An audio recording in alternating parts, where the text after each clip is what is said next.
On va attendre une petite minute que tout le monde rentre. Bonjour. Bonjour. Waouh, ça explose. C'est la même chose. Alors, merci dès maintenant de couper vos micros. Les vidéos, la vidéo aussi. Thank you for turning off your microphones if you're not speaking, please. Hello, everyone.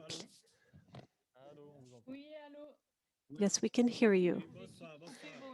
Please turn off your microphones if you are not speaking, because we're going to be very many people today. Please turn off your microphones if you're not speakers today or not speaking. Thank you very much. S'il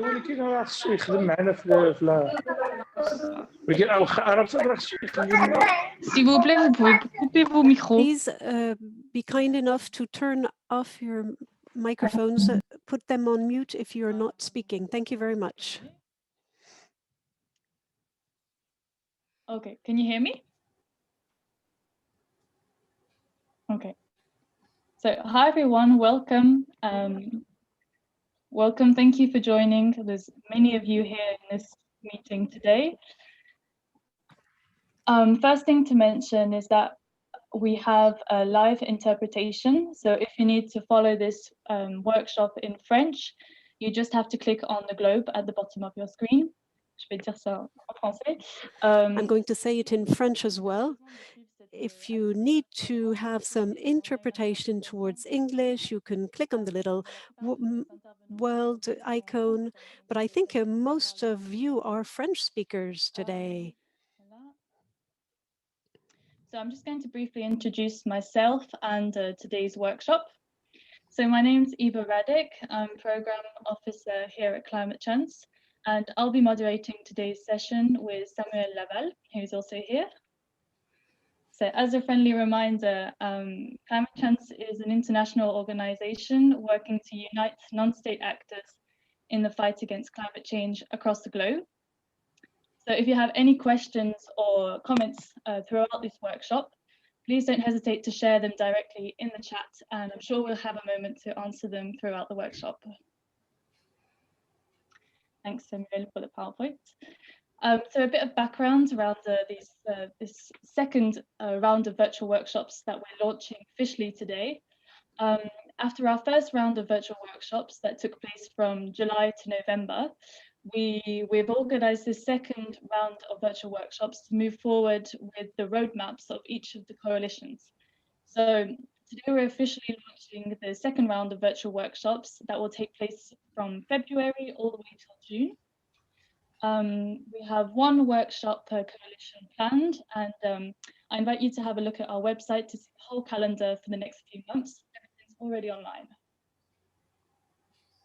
So today's virtual workshop will be on access to climate finance for non-state actors in Africa. And first things first, I have to mention that we've had a record number of registrants today, with over 600 people actually have shown interest in this topic by signing up to take part. And I just wanted to say a big thank you to everyone who's here today and to our co-pilots who've contributed to updating this the coalition roadmap and to this workshop today.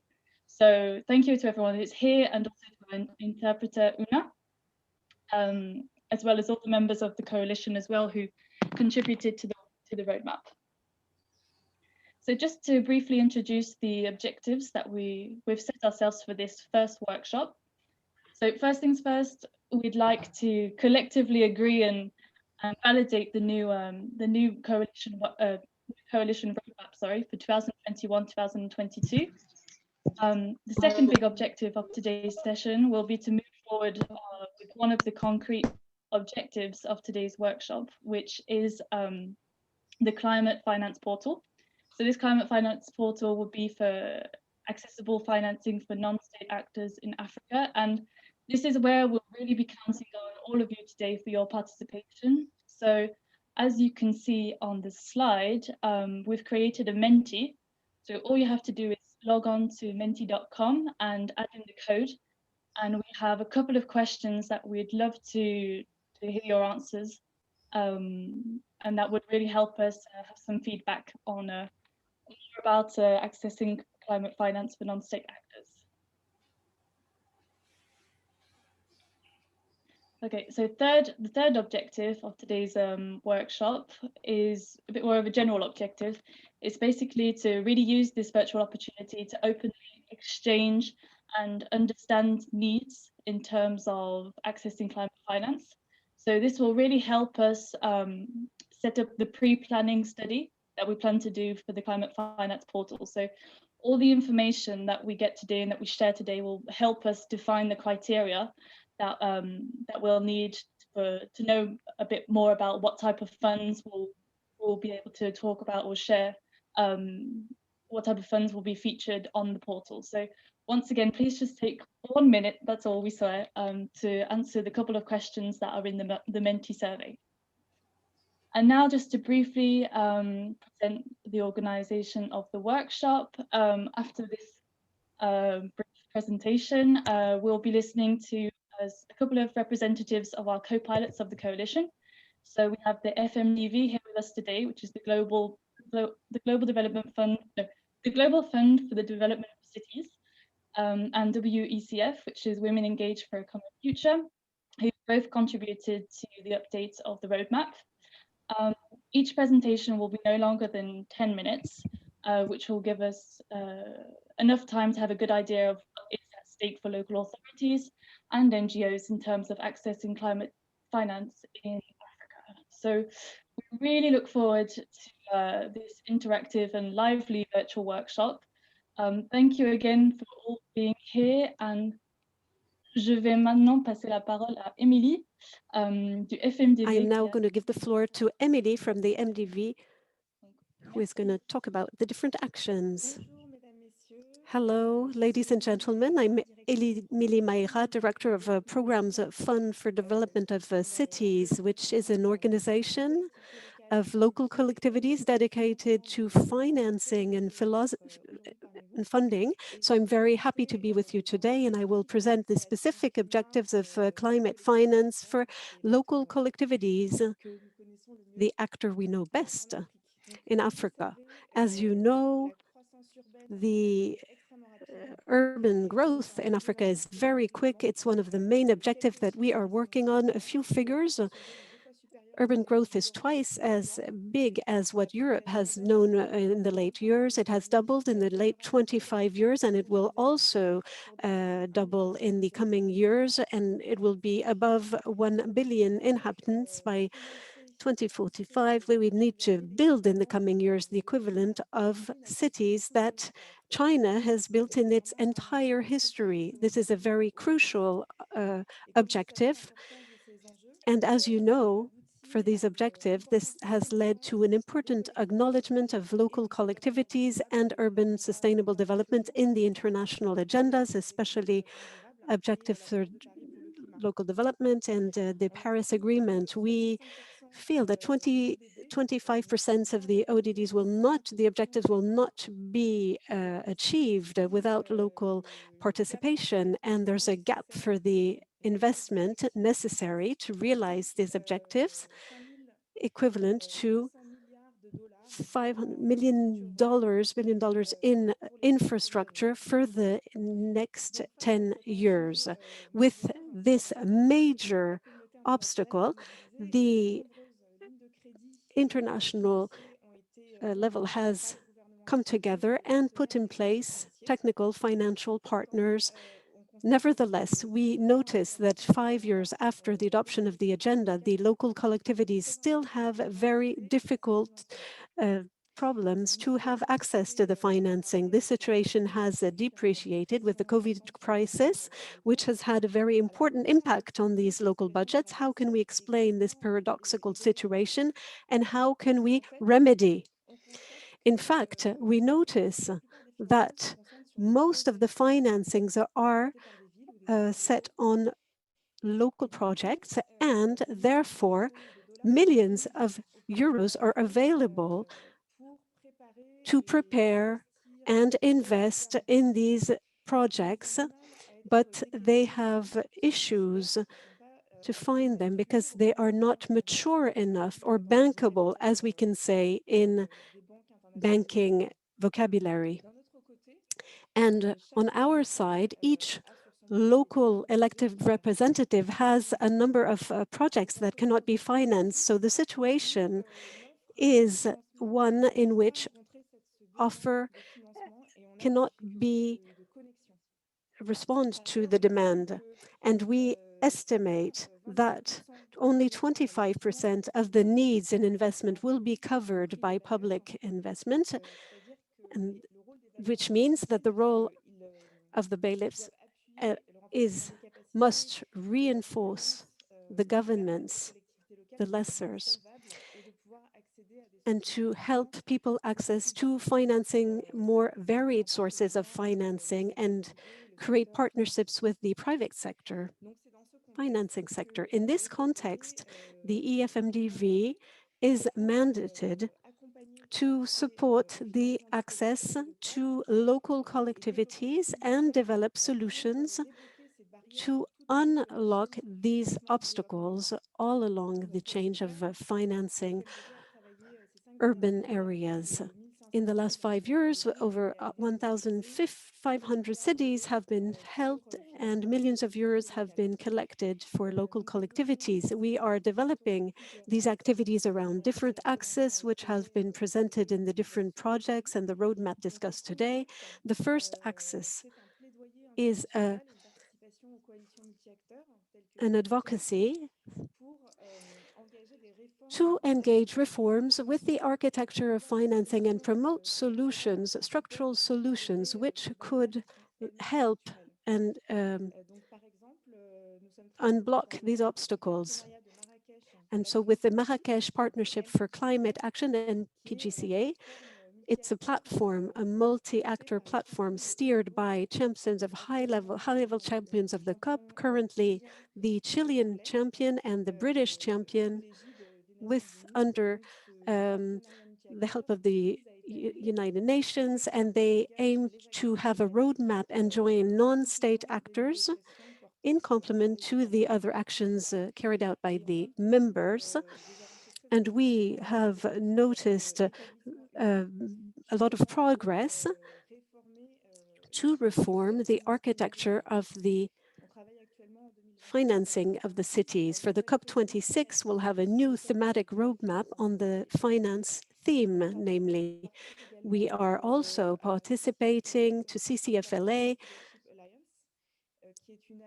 which is an alliance, a multi-actor alliance for actors involved on city climate. We are presiding, we have a group work for the preparation of the projects, and we have recently had a survey to strengthen the actions for climate in the cities. The great difficulties is that usually the projects are considered as too small to access any financing. So it's a question of developing the mechanisms for this aggregation.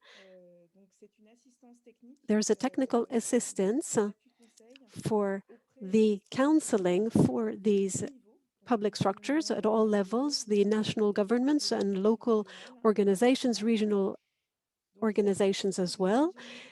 It is about proposing engineering help and help organize the finance at best.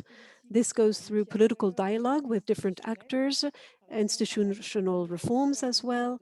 And we supported the government in Côte d'Ivoire and the Ivory Coast. We also support the MOA for the financial decentralization, and Uganda also. We have a program on financing of urban development for the metropolis of Kampala. On the national level, we also support intermediacies for local collectivities. They often have difficulties to finance their individual projects. It is essential to mobilize specialized institutions on the national levels to be intermediates and help for this financing. This is what we do as support with the Moroccan government. We have an expertise team put together, which will support the pipeline of projects and local collectivities and help them mobilize the right financing on the international level. I would like to tell you that we made a guide for climate cities with the Moroccan government, which will be published shortly. And it is about how we can mobilize these financing. The subnationals are institutions to finance local collectivities. The third axis is the project preparation, since we need to help individual projects to reach a necessary level of maturity for our financial partners. There is coaching proposed to improve the technical and financial solidity of these projects, and then have a dialogue with the loaners to obtain the lessors to obtain financing. We have living labs, urban labs, which help to test on a small scale technical and financial solutions, and to be adopted by the local collectivities, populations. And on the global level, we just launched with CGLU and an investment fund, a municipal fund, an international fund, to support the project preparation and financing for local collectivities, with an ambition to capitalize 350,000 euros. And we help local collectivities to have access to these financing means. So this was a very rapid presentation of the access to climate finance for cities, and solutions that we have identified to help their local access to collectivities. I am at your disposal to continue discussing, and I wish you success with the adoption of the roadmap for the coalition. Thank you, Emilie. It was very useful for us, and we're always happy to have you and your expertise at the heart of the coalition. Now we're going to go to Anne-Barre, give the floor to Anne-Barre, member of Climate Chance, and also the coordinator for the network, the WECF, Women Engaged for a Common Future. Anne, the floor is yours. Thank you very much, Eva. Hello, everyone. I think we are very numerous today for this workshop. I'm delighted to see that. And indeed, I am the coordinator for the Advocacy for Gender, Women and Gender Constituency, WGC. It's a constituency which advocates for women, and it helps feminist organizations for climate. I also took part in the founding of Climate Chance, and I'm one of the co-pilots with our organization of the Finance Coalition. So why? Because this topic has a huge objective, and for equality of gender. And as you can see behind me, we say that in finance, women deserve more. And indeed, with what Emilie mentioned before, I think we could add that there are very little of the financial flows that go to climate, and little for the gender question. They haven't even been defined by integrating this aspect. So, which means that today we are very late. And the Women and Gender Constituency and WECF, as well as other actors, namely in Africa, are involved and commit to transform this climate finance landscape. Namely, WECF has launched, since the COP21 in Paris, gender and climate solutions, and they want to highlight it and put at scale exemplary initiatives which will answer to the climate objectives and gender equality objectives as well. Therefore, of course, there is the financing aspect. And what I'd like to present you with today is the briefing that we called Briefing for Feminist Finance, which WECF, with a number of partners for women and gender constituency, as well as other NGOs, has published for the Finance Common Summit organized by a great number of bank developers, in order to explain in a clear way why we need to have a feminist approach and why it is crucial to ensure and have a sustainable world when we talk about climate finance. We really need to have a change of paradigm, and if we want to confront the sanitary climatic crisis which we are experiencing today, we must absolutely tackle the injustices and the structural inadequacies, and therefore otherwise it will be impossible to have a sustainable world and fair world to which we aspire. The answers must be founded on human rights, on a fair transition, and they must have a systemic approach, a holistic approach, in order to produce long-term effects which will help fight efficiently against poverty, against vulnerabilities due to climate change, and the social changes and crises that we see are increasing today.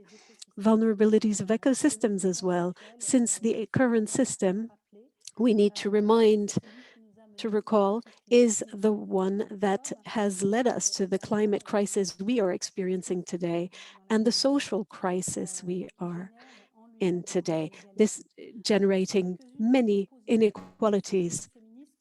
What are the proposals that you can find on the WECF website, as well on the Women and Gender Constituency website, the WGC website?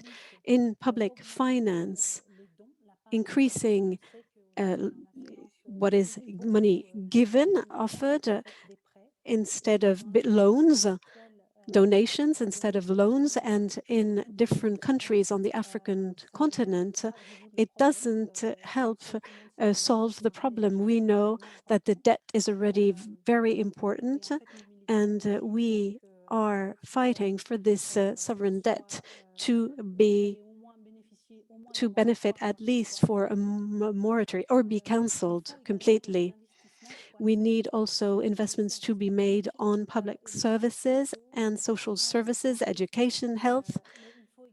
And we also need to think of taxes, fair, equitable taxes, to contribute through these mechanisms to implement fiscal tax fair systems.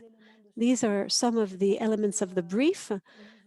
I think that with the roadmap and the proposals that we made since WECF took part in the roadmap, we will be able to discuss this more in depth, but I believe that we are working with other actors of the coalition. What is essential is to adapt the financial mechanisms that are in place today and to make sure that they take into account other criteria than pure economic criteria, which of course are important, but social criteria and protection criteria, protection of the ecosystems, which must be fully integrated so that all the benefits might be there. And they must be integrated in the way we look and assess the financial projects.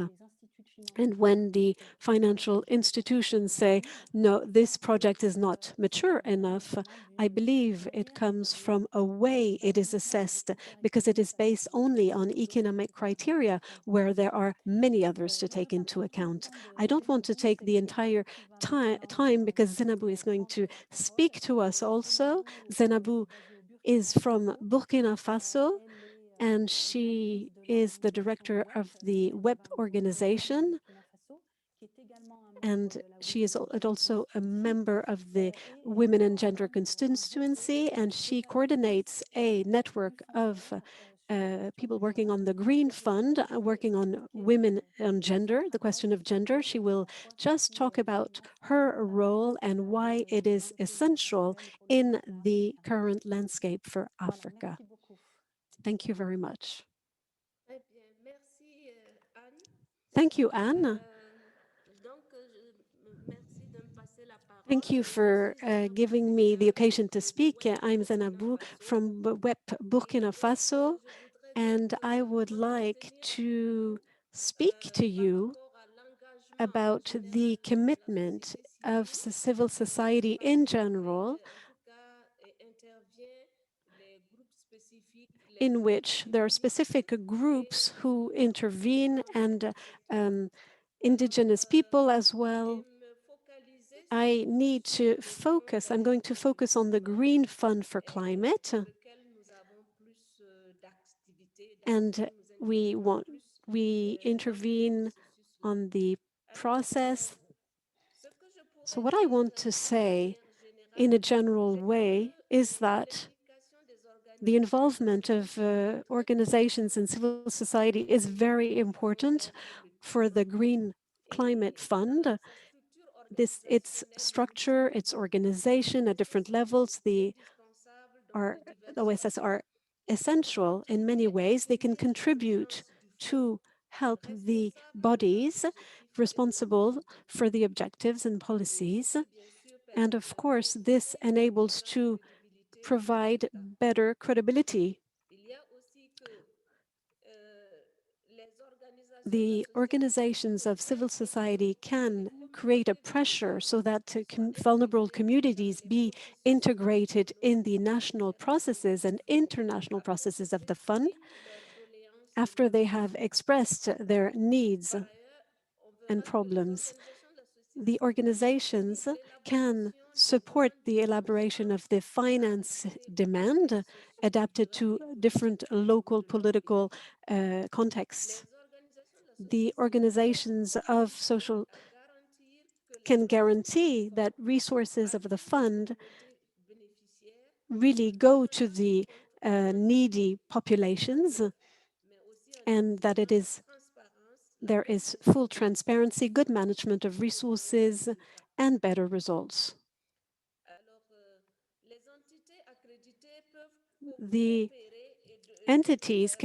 accredited entities can cooperate and should do so with the civil society for these projects. The entities can involve the OSCs for the execution and for the implementation, and I'm sure that this is interesting for most organizations in civil society, for non-state organizations that we represent, and to know that we can implement projects that are presented for the Green Fund for Climate with the accredited entities who receive the funds, because, as you know, it is very complicated for organizations, whether territorial organizations or civil society organizations, because it is something complex. A lot of money needs to be managed, but they can do so thanks to other entities that are accredited, whether direct or indirect. This leads me to focus now on our group. Our group works to promote the gender approach in the implementation, or at least the financing of projects on the level of the Green Climate Fund. And I must say that with the initiatives of WIDOW, an American NGO, and a Dutch NGO, a project was created called Participation of Men women want a fair part. For this project, we are coordinating things with observers in different countries and through several regions around the world. But I'm going to speak more specifically about what we do in Africa with our French-speaking network. I have a colleague who manages the English-speaking countries because of the language barrier, and we are trying to strengthen the capacity of our peers through webinars. We organize Skype meetings, but also physical meetings as well that we organize for other occasions, other events. We have taken part in several of the council meetings of the board as observers. This role we held consists in committing and being involved in the process of the fund, the different processes, and on the one hand, but on the other hand, you have the fund listening to the voices of the stakeholders in order to make sure that projects that are sensitive to gender or are taken into account. If I make a reference to our last meeting, it's to go beyond just the simple examination or assessment of gender, which is currently made, or action plans for gender that are followed, but not the project itself. We advocate for the gender assessment or the action plan be integrated in the project as such entirely, which means really being in the theory of change and to make sure we see who it profits to, who it's profitable for.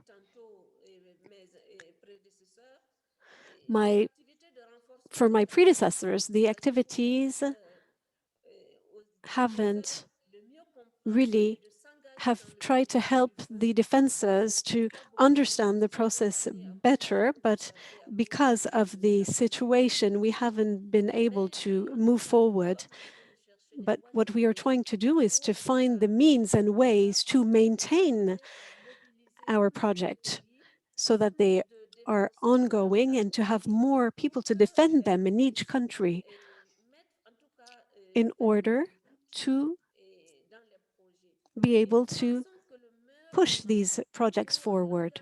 And we are sure that this commitment of the groups will take place when the projects are conceived, just before being submitted to the board. And this is the moment when truly we can integrate the gender question.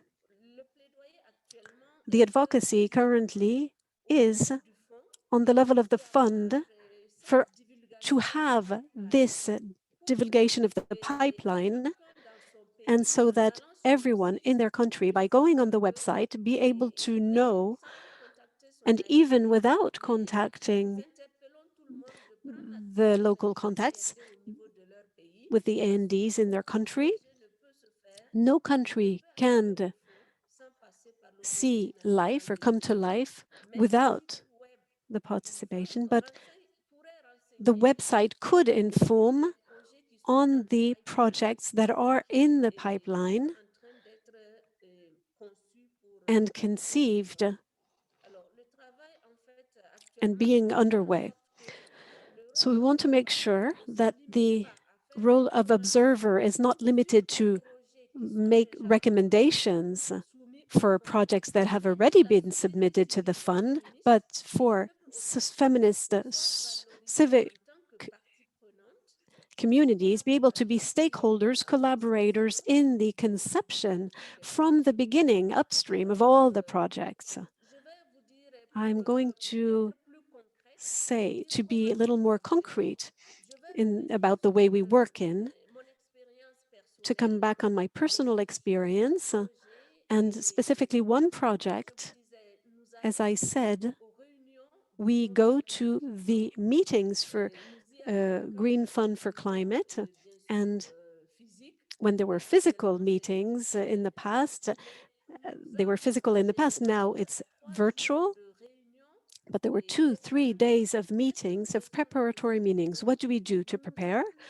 We really look carefully at the projects that are submitted, and we examine them with the board of directors. We write commentaries, comments, and we make sure that the project, if it is adopted or accepted, that it will answer the needs of the community for which they are created, and to make sure that it doesn't complicate things more in reality.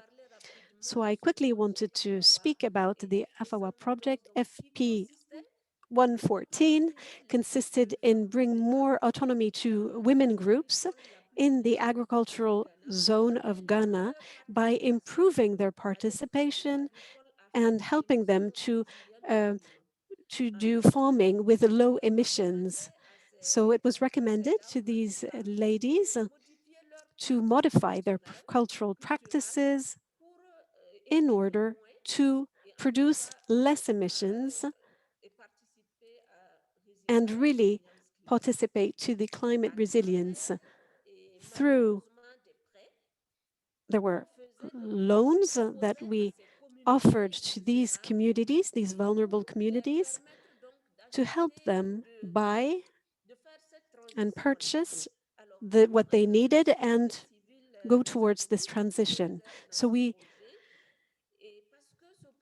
worked on these projects, but we put it aside because we thought it would impoverish these vulnerable populations, because it was recommended for them to borrow money and to pay for interest for the loans in order to reduce their gas emissions. We thought, as defenders of climate justice, that it wasn't fair for them to pay for this climate justice. And therefore, of course, we presented our doubts, through our representatives who take the floor around the table, who speak at during the council. Some of the members of the administration councils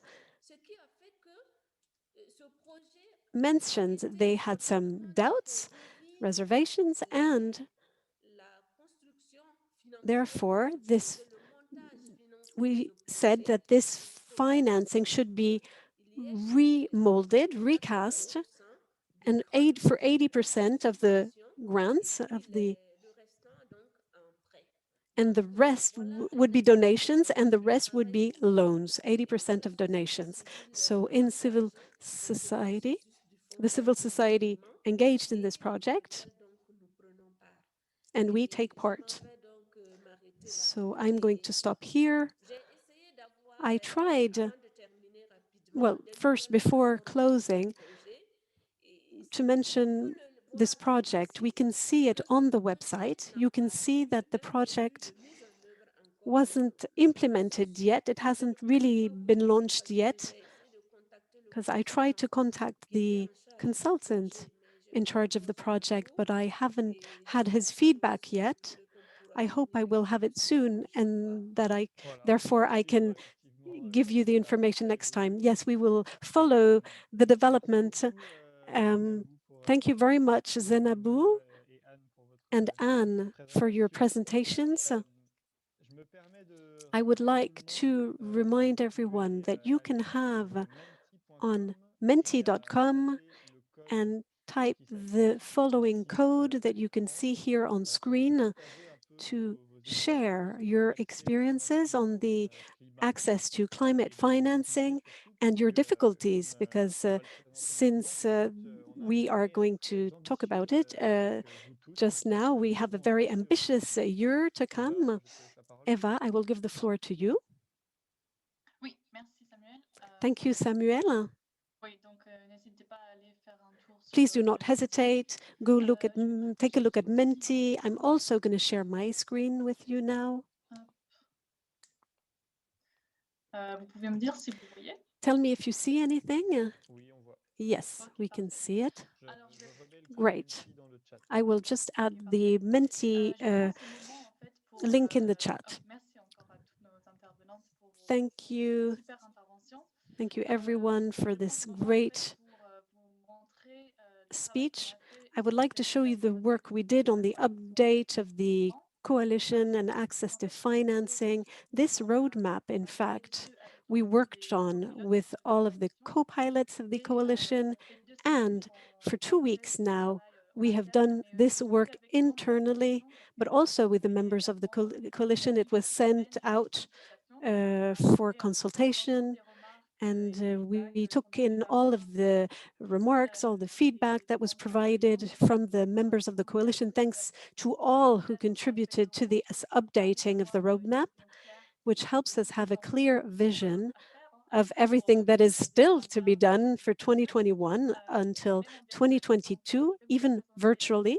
So I'm going to give you a brief presentation of this roadmap so that we can concentrate on a precise objective. So this is the roadmap. It has been divided in 3 parts and through 3 questions, which are: first question, where do we stand? Where are we at now? Second question, where do we want to go to? And third question, how do we wish to go there? And as you see, this is the part that is highlighted and to work on this year. Just to show you briefly, the work was sent by email to all of the members. So we have already reworked on it for a few weeks now. I think it's just the time to validate the roadmap. The first part, we worked on the updating of the figures for everything that concerns the funds for climate for Africa, sub-Saharan Africa. A few interesting figures. Example, 43% of the funds allocated in the region.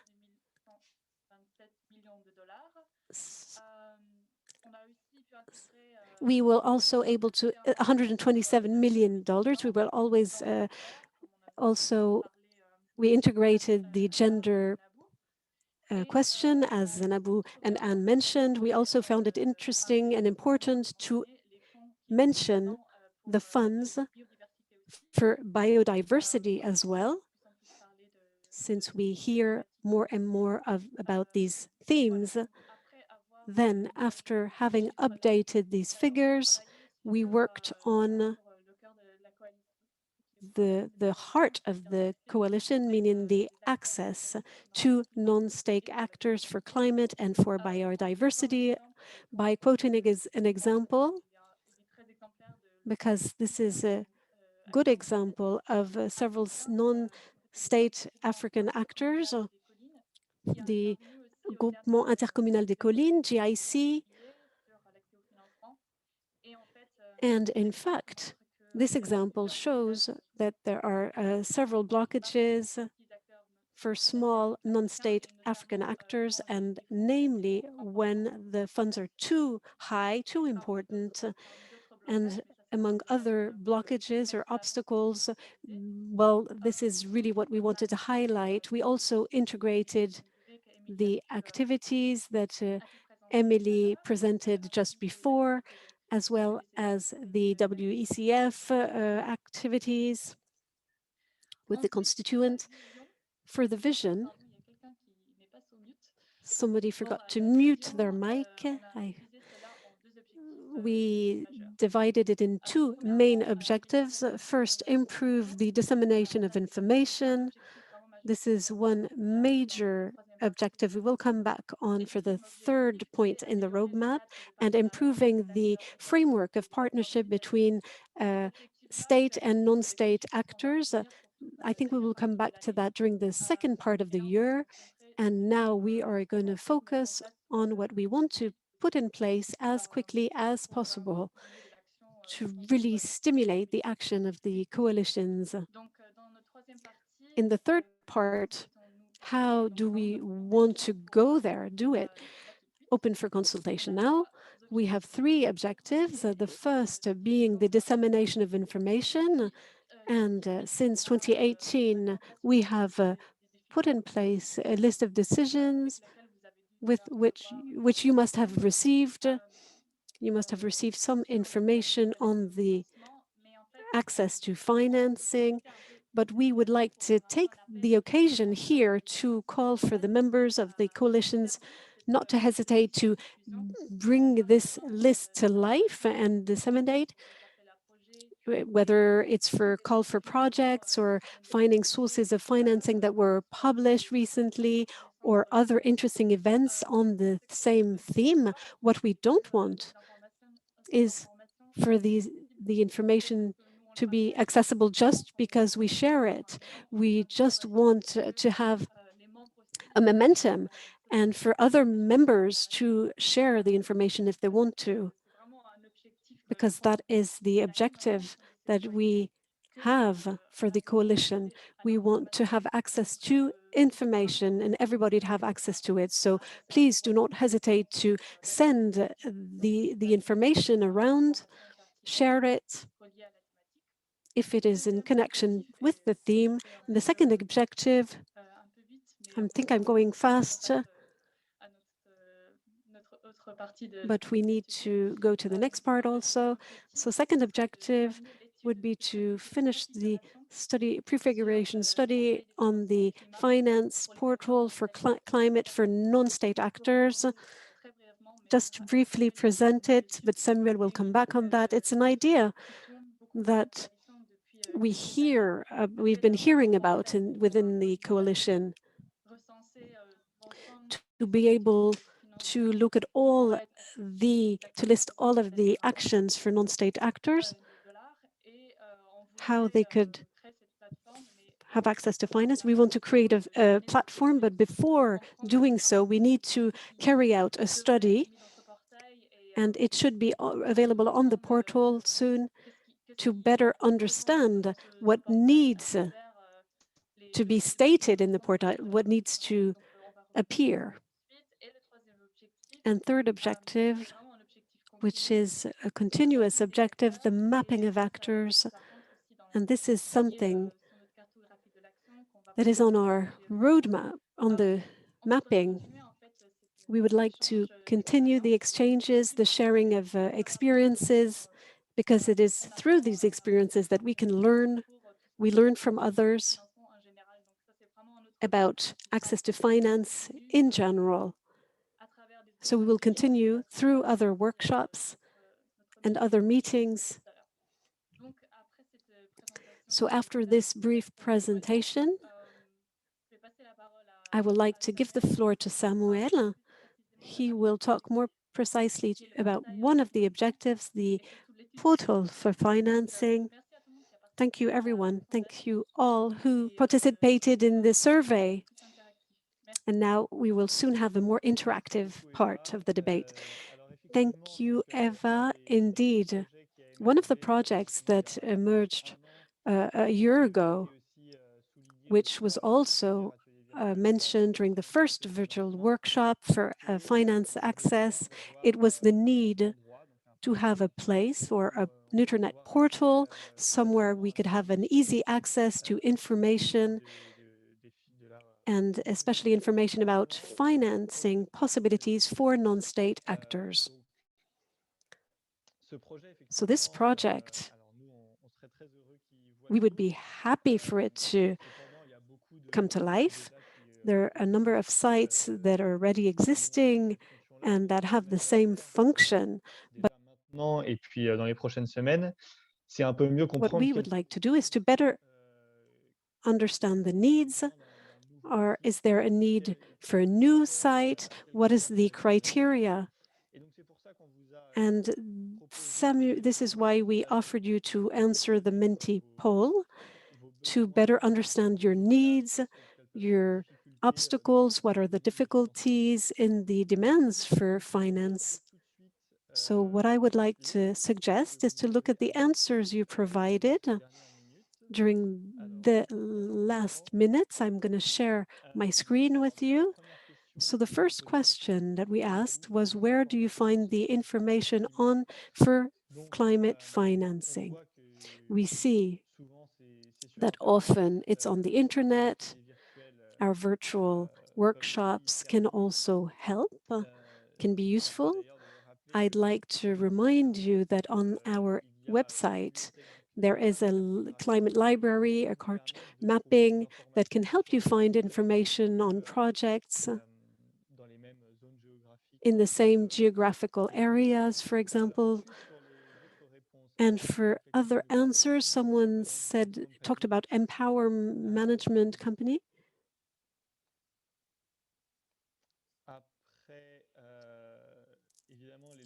Of course, we have information letters from organizations,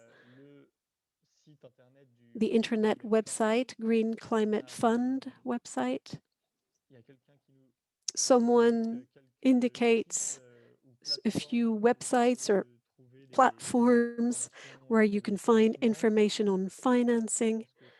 I think that can be useful. We will share all of these answers, all of these information provided by the participants, and somebody also saying that this is the aim of this conference, is to exchange information on the accessible platforms. Second question we asked you was, once the information is found, what are the obstacles that you have met? What are the difficulties?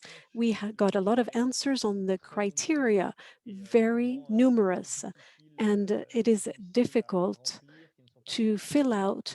They're not very flexible. And once again, there is a lot of information.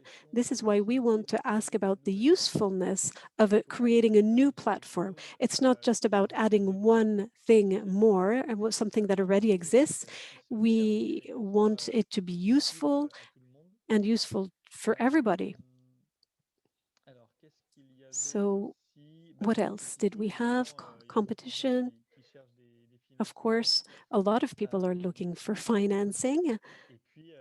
And somebody mentioned the language barrier. Yes, of course, not everyone is comfortable with the languages that are asked. For example, usually it's English most of the time. Somebody mentioned, but I can't find it now, the fact that financing is often made for big structures. This is something that we would like to really to be careful with, to really want to list smaller, less than 1 million euros, things that are accessible for non-state actors, which are not huge networks, big NGOs, and to make sure that everybody can be present on this portal. So this, as you can see, there's been a big number of answers, so I want to thank you for doing so. It gives us different ideas about the needs and about your difficulties as well. So what I'm going to do with this few minutes that are left, among the speakers, participants, would anybody like to react to these answers?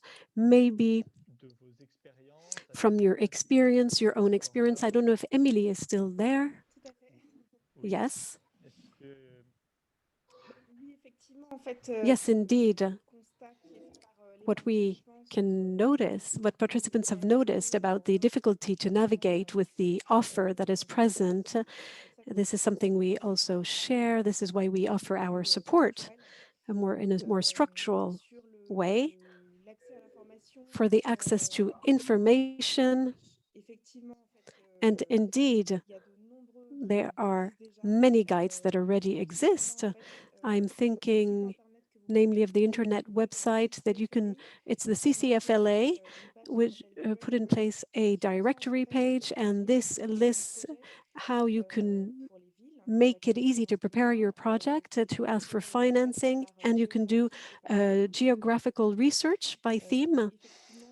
And of course, I understand, and I really share these, I know about these difficulties. I know how difficult it is to access to financing sometimes. Thank you very much. Would Anne or Zenabou like to react to these answers that we collected thanks to the Menti link? I would like to say that I believe that this is a good testimony of the need to work together, the necessity to work together first with the support of non-state actors who have projects and need to find their landmarks in this very complex landscape. They need to be connected.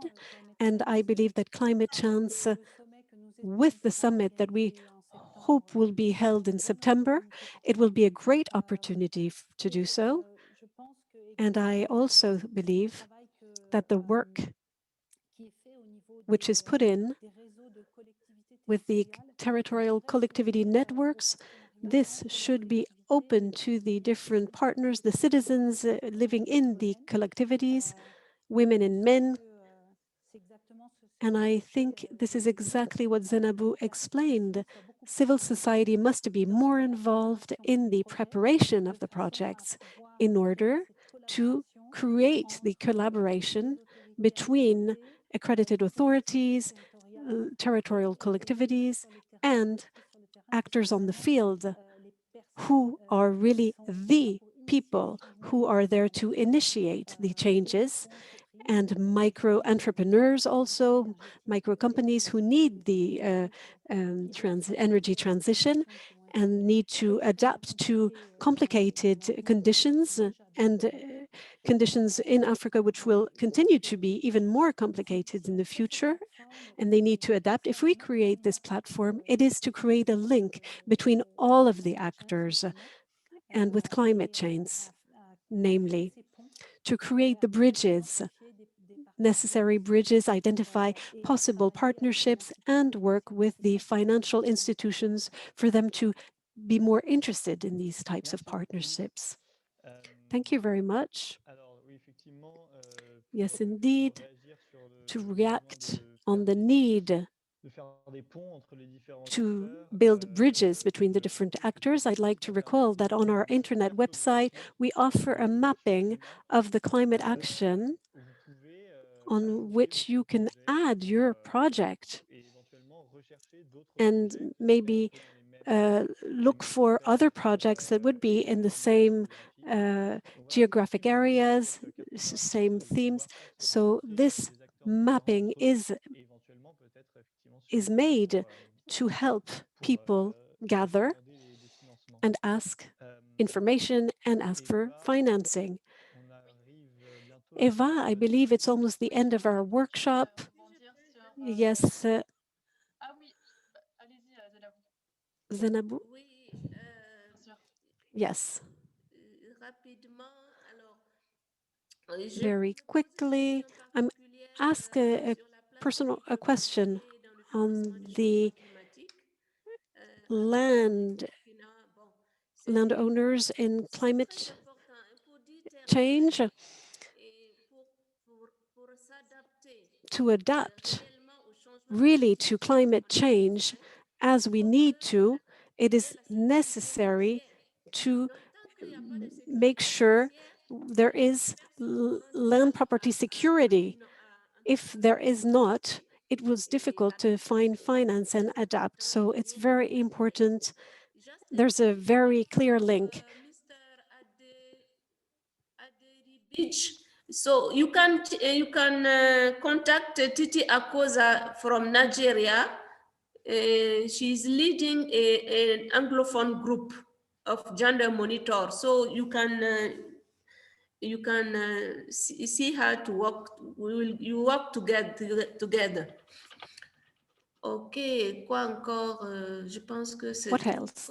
I believe that is all. Since we are running out of time, maybe we can give our information to other people so they can contact us. Thank you, Zenabou. That is the idea this year, sharing information, disseminating information. I saw a lot of the comments in the chat, people asking what are the criteria to access the portal.